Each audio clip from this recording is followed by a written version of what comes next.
Hey there. I wanted to come in today to tell you about a new book release. It's coming out tomorrow. And this is The Search Party by Hannah Richell.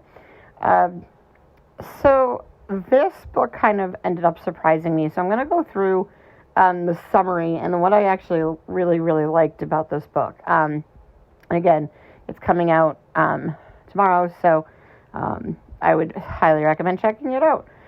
So basically, the story of the search party is, and I'm going to be transparent, the title is odd because although there's a missing person and there's a little bit of a mystery thriller, there's minimal searching and it's not really a search party. The actual, official search party is kind of off camera, so kind of a weird title. But basically, the plot of this is you have a group of friends, 5 friends who were friends in college and have been friends since freshman year of college, and they're now in their early 40s. And they are planning this reunion where they're, going to get together, and they're bringing their kids, their families, their significant others. And so it's this, so there's 16 people essentially at this reunion between the 4 families because one of the, 2 of the people ended up marrying each other, and then the other 3 friends and their significant others. And then every family has, 1 to 3 kids, so you have that. And then you have, I think the 16 of them. And then we also have, a kid that works for the host family. So there's actually 17, but I mean he's kind of an employee, so he's not part of the sort of reunion group. So there's 16 people coming for this reunion, and what has happened is the 2 main characters, or I wouldn't even call them the main characters because this has I think 9 points of view, and it goes back and forth with. It's not in first person with the 9 points of view, which is good. So it does. I don't think so anyway. At least I don't recall it being in first person. Now I'm starting to be like, oh, maybe it was, but I didn't notice it. It's just kind of, it's actually well structured. It is in 2 timelines, and like I said, 9 points of view. But when I get to kind of some of the details of the book, it works very well. But essentially, I don't want to say the main characters, though, because there aren't really main characters. But the 2 hosts, Max and, oh my God, I'm forgetting her name right now, too. It's not Angie. Annie, maybe. And I should probably have, kept all my notes open, but I didn't. So I'm going off the top of my head. So, but anyway, the 2 main characters, or the 2 hosts of this event, recently, within the last year, they sold their home and their architecture firm in Greater London, and they have now moved to the coast of the Cornwall coast. Cornwall, because I guess it's all pretty much coast down there. So they moved to Cornwall, and they have bought an old farmhouse with a bunch of land, and they built a little glamping campground on this land. And so it's not officially open yet, but before they officially open, what they've done is they've invited their college friends and their families to kind of see what they've built. And so they, and of course they're in the middle of nowhere, and it hasn't officially, again, their farmhouse isn't even fully renovated yet. That's something they're going to do after they get the campground up and running. They don't have emergency generators. They don't have, they have a landline, but they don't have any cell service. So it's kind of, I won't say it's early in the process, but I mean, there's little things that they haven't finished yet because they're, they figure it's just their friends. And so what ends up happening is, through a course of events, basically one of the kids out of the group, the kids goes missing. And so, but when the kid goes missing, it's also leading into what's essentially this massive storm coming.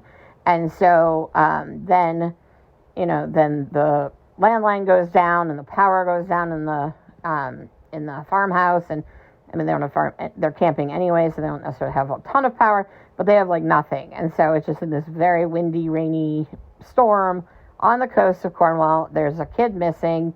And so, yes, there's some elements of the search. But so I'm going to basically break down. So that's the main plot. I wouldn't say either that the plot is like highly unique or it's not like groundbreaking of a plot.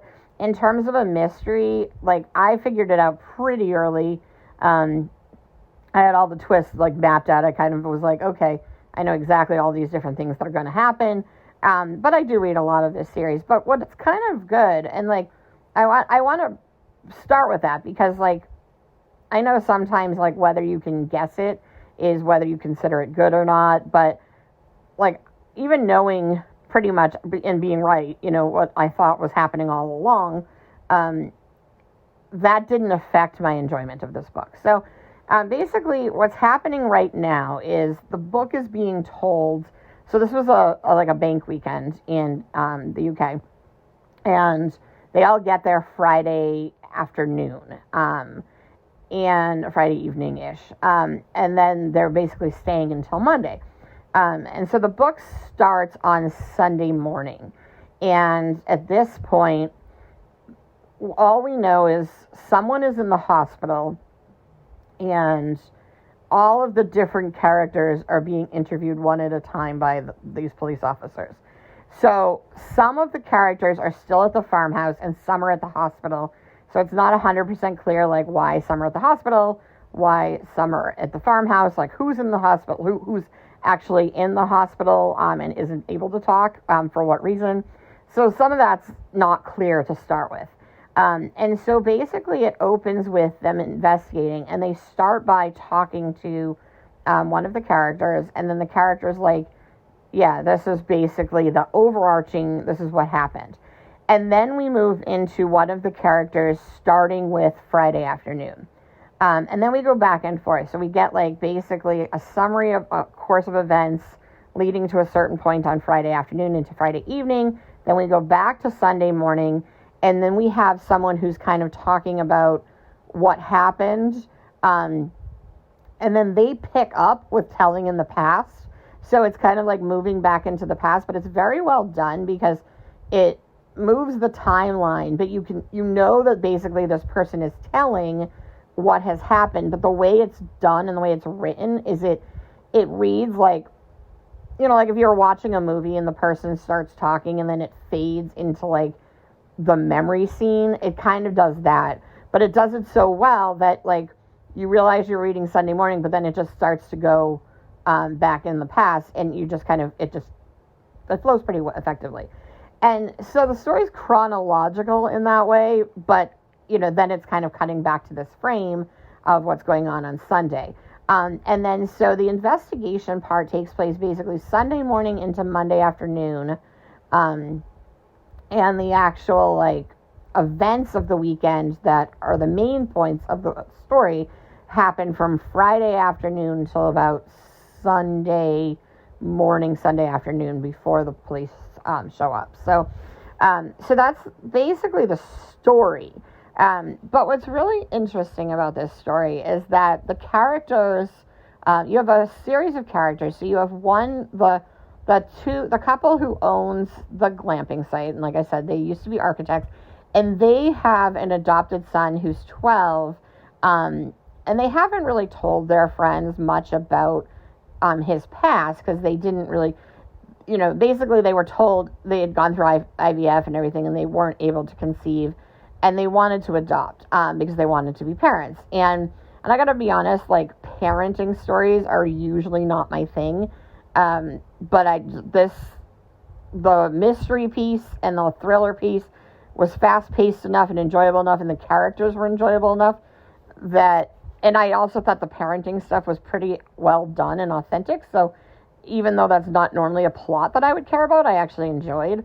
But so they wanted to adopt, and obviously they were told if you want to adopt an older kid, you'll have more luck. And so they adopted a kid who was 6. And so now it's been 6 years since they adopted him. and they know he has issues, and we're told from the beginning he has issues. He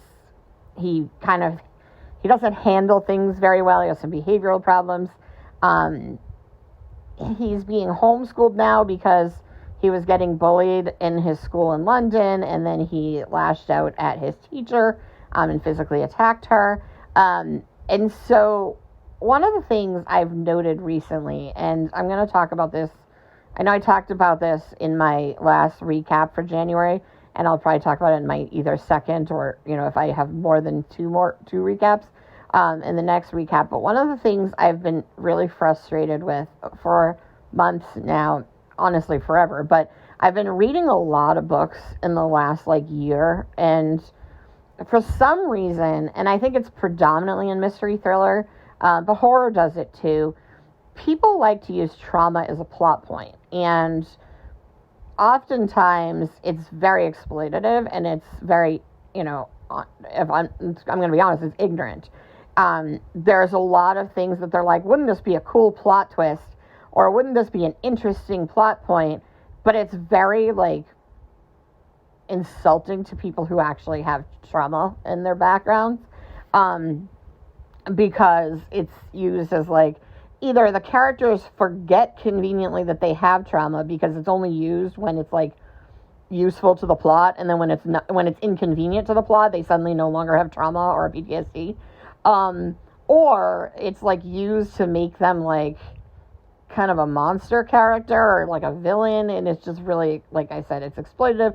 People with mental health issues often tend to be, they used to be, I feel in the 70s, you would portray people or older, but now it's we kind of shouldn't be in this place where we're portraying people with PTSD and with trauma and who've been abused as villains, but that is common. So this character, so their son does have a history of trauma, and he has a history of violently reacting to situations when triggered. But this in particular, I think this element of the story, this is what I was kind of back and forth on whether I would say this was a 4 or 5, because I was it's probably a soft 5. I liked it. It's fast paced. It was entertaining. I thought it was well written.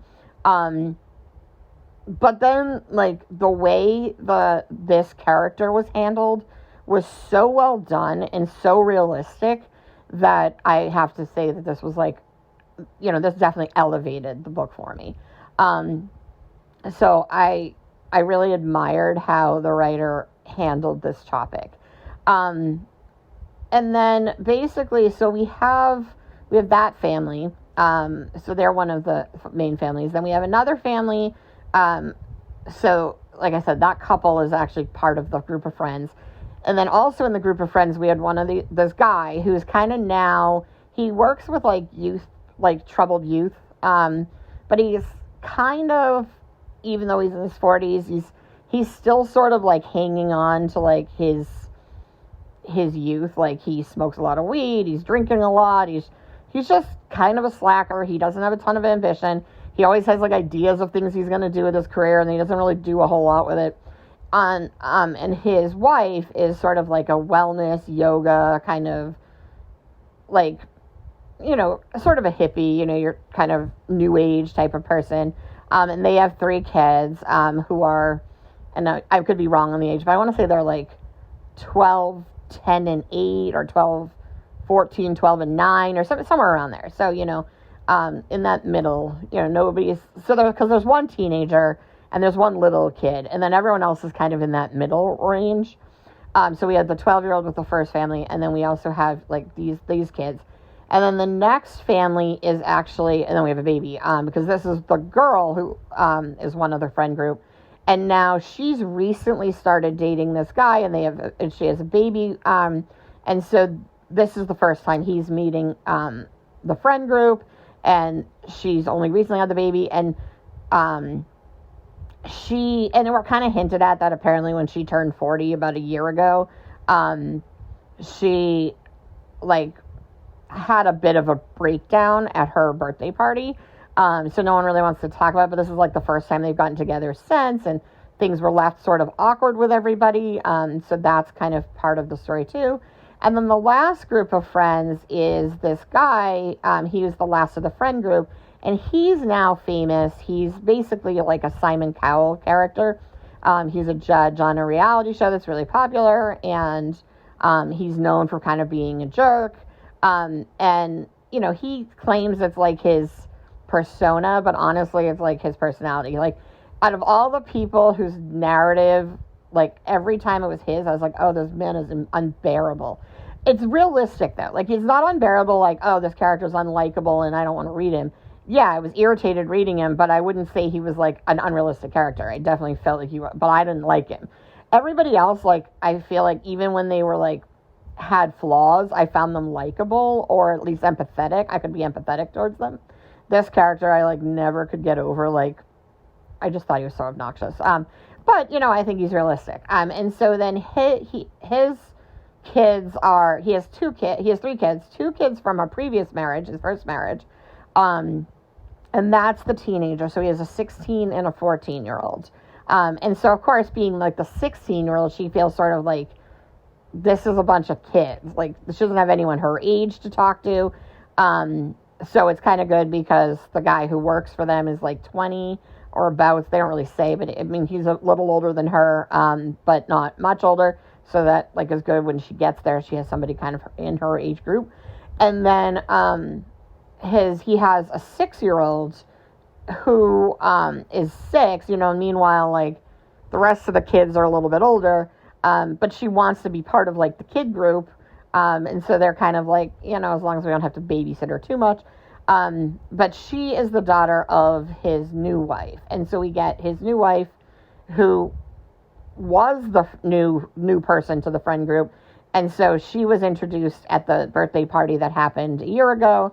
So basically there's all of these sort of, like, previous situations. There's the existing relationships between these friends. There's obviously some drama that happened a year ago at this party. There's people who are new to the friend group, so it kind of changes the dynamic. We find out there's some, like, secrets that people have kept for each other, or that they know about each other, and, you know, so it kind of gives everyone a reason to be maybe less than transparent in all of their kind of engagement, their conversation with each other, and their interactions. But essentially, like I said, through a course of events, one of the kids goes missing, and then it's kind of the search to find the kid. And so that as we're hearing it in the past, we're also hearing, we know something has happened in the future as well. And so, I don't really want to give much more about the plot away, but like I said, the things I really liked about this, I thought it was well written. The pacing was spot on. It was very fast paced. And the way it switches between timelines just worked very effectively, like, really solidly written. Like, I mean, it didn't blow my head off, you know, in terms of, like, writing style or anything, but tight writing, I thought very well put together, structurally. I thought the mystery, while not being, like, groundbreaking, was well done. The information is all there. I thought, like, there were some really good moments that were, like, thrilling, even though they weren't, like, main parts of the thriller. I thought they were really well done, like, in terms of, like, you know, being realistic and just being kind of, like, exciting. There were enough sort of, like, stresses on these people to understand kind of why their reactions were what they are, and enough sort of, I don't want to say red herrings, but enough things that kind of, like, could have gone into this story that you're kind of, like, trying to figure out which things are important, which are not. So all of that was really well done. I thought the characters were very, like, they were a little archetypal, like, you know, obviously you have sort of, like, the slacker guy and the obnoxious guy and the, you know, people who are kind of trying to, like, change their life, someone who's just kind of getting their life on track. So you have some of that, but, you know, you have the difficult teenager, the sort of troubled kid. Like, you have some of those that aren't, like, again, none of this is groundbreaking. It's more about being so well structured that I enjoyed it so much, because I've been reading a lot lately that's been kind of frustrating, and this book I just thought got it down. It was tight. It was fast paced. The characters were interesting. It was realistic. And I just was very intrigued by what could happen. And it had a lot of room to like go into melodrama. And I thought it managed to be dramatic and interesting without getting so like over the top that you were like, really? Like, I mean, some of the pieces are a little over the top, but I mean, again, it's meant to be a mystery thriller. It's not, just a women's fiction or literary fiction story about friends. So there is like a criminal element here. And so that might feel a little kind of like odd because like everything else is just so like realistic and authentic that you're like, that seems a little like out there. But again, it's the type of book it's meant to be. So you have to just kind of, suspend disbelief a little bit, But I also thought like the justification, the way it all came together was well done. So, again, this comes out tomorrow and I highly recommend it. I'm going to read more by this author. I liked her writing style. I thought her characterization was really solid. And I just thought this was just good. Like, it's not, like I said, I don't know if partially for me, like I can swing very strongly to a 1 or 5 based on how you portray trauma in a book. So that maybe, for a lot of people, it might be more in that like, solid mystery 3 to 4 range, where it's just fun, it's fast paced, it's well crafted, but it's not like changing your life. But what really got me was the way it handled the trauma element. And I found the ending, while normally, like, it was a little more wrapped up than I normally like in these kind of books. I like a lot of ambiguity. But the way they wrapped certain things up, I thought was very well done. Where it kind of addressed topics, but also wasn't, like, totally resolved. And that's all I'm going to say about that. So, yeah, check it out. I'm curious what you would think. Again, this may be a very personal reaction, but I do think, given how many, like, big name sort of, like, thrillers I've read in the last, like, year, like, I haven't ever heard of this author, and this is, I think, like, her 5th or 6th book. And this was, like, I thought, a lot better than a lot of the ones I have read. So I'm really curious to see what her other books are like. And I'm curious what you thought of it if you read it. So I'll come back with some more stuff soon. Bye.